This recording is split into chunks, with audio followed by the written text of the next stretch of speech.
Are you that guy or that girl that write tons of proposals on Upwork but struggle to land any clients? What if I told you it's not your fault? Like seriously, it's not. You probably don't have the right orientation as to how you can properly write an Upwork proposal that gets clients to hire you. And this is costing you so much in terms of the money you use in buying Upwork Connect and also your time. If this describes you, then you need to pay close attention to this video as I'll be sharing with you guys 7 secrets for writing Upwork proposals. And by the way, I've written hundreds of proposals myself, landed dozens of clients, and I've earned over 5k on Upwork. So without any further ado, let's dive in. Secret number 1, apply early. Now you might ask me, why do you need to apply early?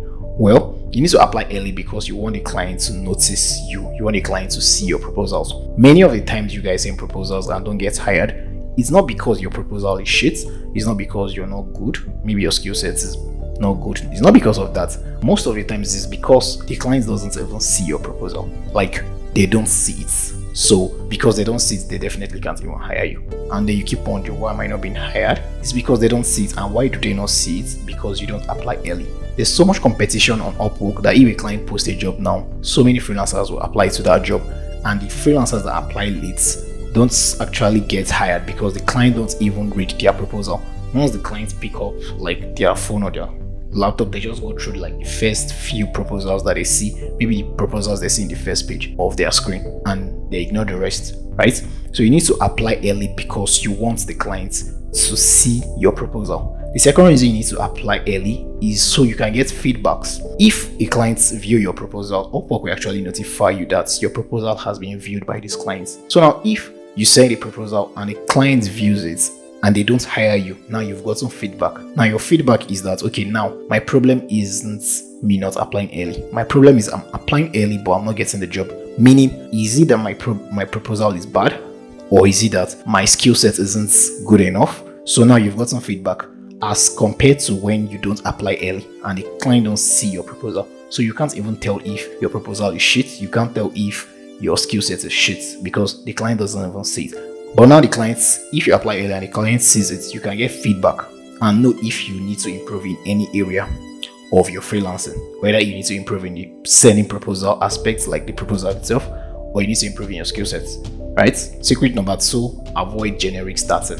Yeah, so many people start their proposal with hi dear, hi clients, dear sir, dear ma. I'm also a client too on Upwork, and sometimes I post job, and clients don't like to see all these your generic starts, dear ma / sir, dear madam, dear James, dear John, dear, like it's generic. Everyone uses dear James, dear hi client's name, hi ma, hi madam. Like, it's too generic. You need to avoid generic starting because clients can easily just skim through and look at the work like this and just, if they just see anyone that stands out, like they just choose the person that stands out and decide to open their proposal.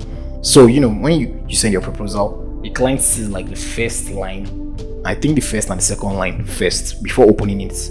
So if it's generic, everyone has the same first line, dear ma, dear sir, they don't open it because it's generic. So you need to call their attention to your proposal. Just like how content, if you make content, you know how contents work nowadays on TikTok and on YouTube and everywhere. You watch a video on TikTok, they first hook you in with a hook, then once you're hooked in and you keep watching the video, then you see the rest of the video, right? It's the same thing on Upwork. If you're writing your proposal, you need to draw them in with a hook, okay? And just like in contents, there are so many different hooks that people use to hold you to watch their contents. So on Upwork, you need to just find a hook that you can use for your own. I'm going to give you an example, okay?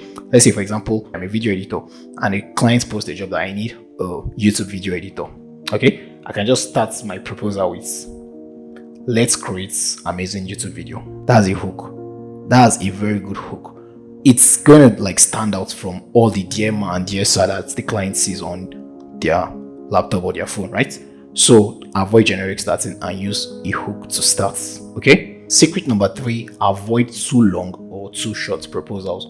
If your proposal is too long, they don't read it. Like, no one has the time. Like, if I can't look at your proposal and do like this, and that's the end. Like, if I take my phone and I do my phone like this, and I still have to do like this to continue reading your proposal, it's too long. If I can't just get to the end of a proposal by scrolling once, then your proposal is too long. Like, if it's too long, the client don't have time to, like, these clients are busy people, right?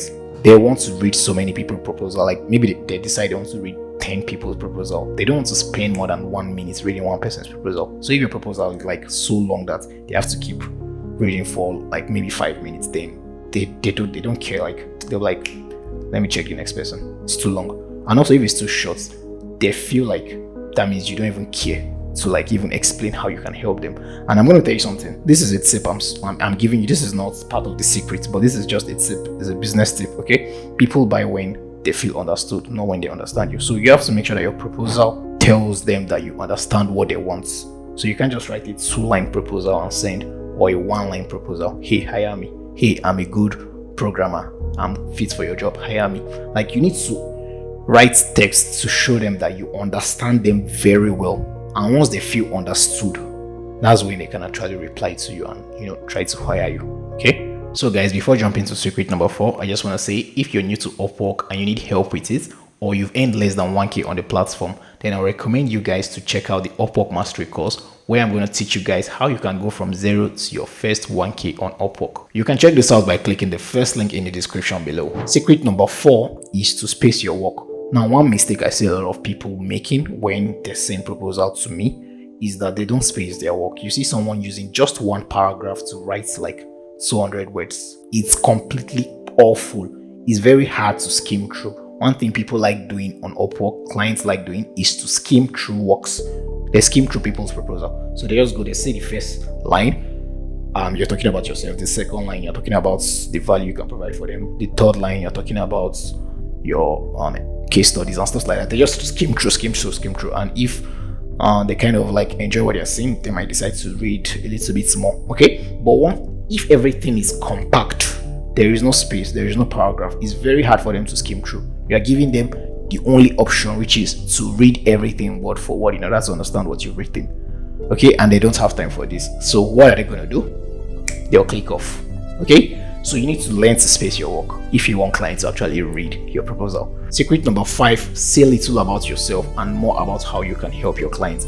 Now, this ties back to the quote I gave you earlier. People buy from you when they feel understood, not when they understand you. So no one cares about your years of experience. Don't go to your proposal and write, I've been a programmer for the past 200 years.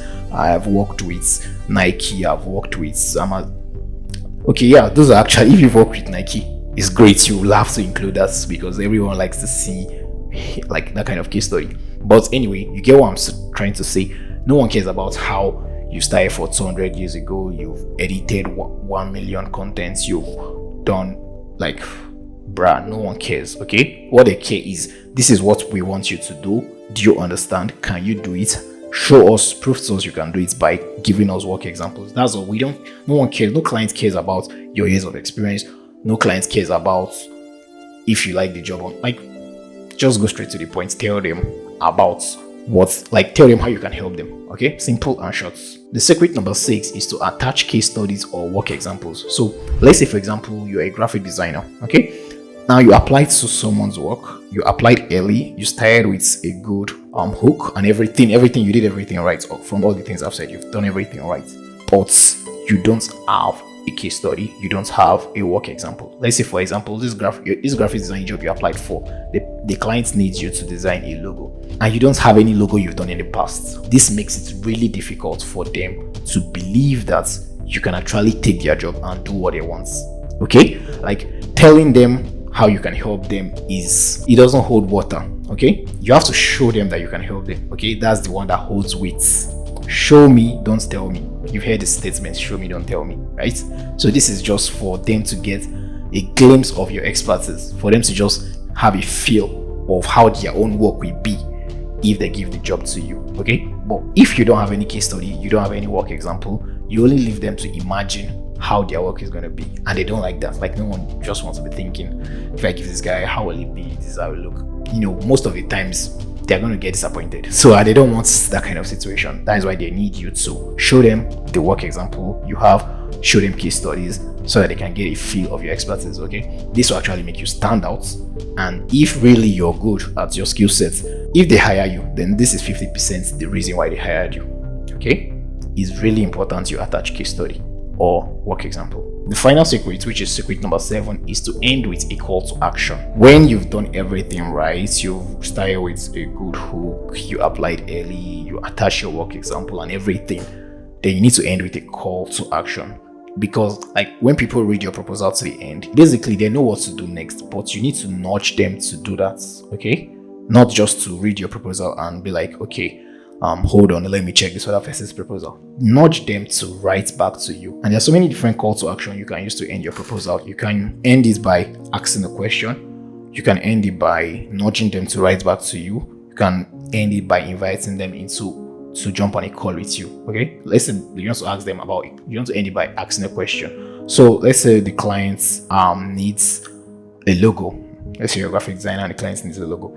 You can just ask them a question. Maybe they did not include in their job post that this is our branding color for our logo. You can just ask them, so what's your branding color? That's a call to action. And they can just reach out to you. Yeah, this is our branding color, and explain further. Like any parts you don't completely understand, always ask question about that part. That's a very good way to end your proposal. That's a good call to action. Trust me, they'll write back to you. Because like I said, people buy when they feel understood. So when they see that maybe you read everything and you're asking them a question, that means, okay, this guy is really interested in even getting to know more, or this girl is really interested in getting to know more about our needs, okay? So they almost likely write back to you. So guys, that's it for this video. If you're interested in joining my program so you can kickstart your Upwork game, then click the first link in the description box. If you enjoyed this video, kindly give it a thumbs up and consider subscribing to my channel for more content like this.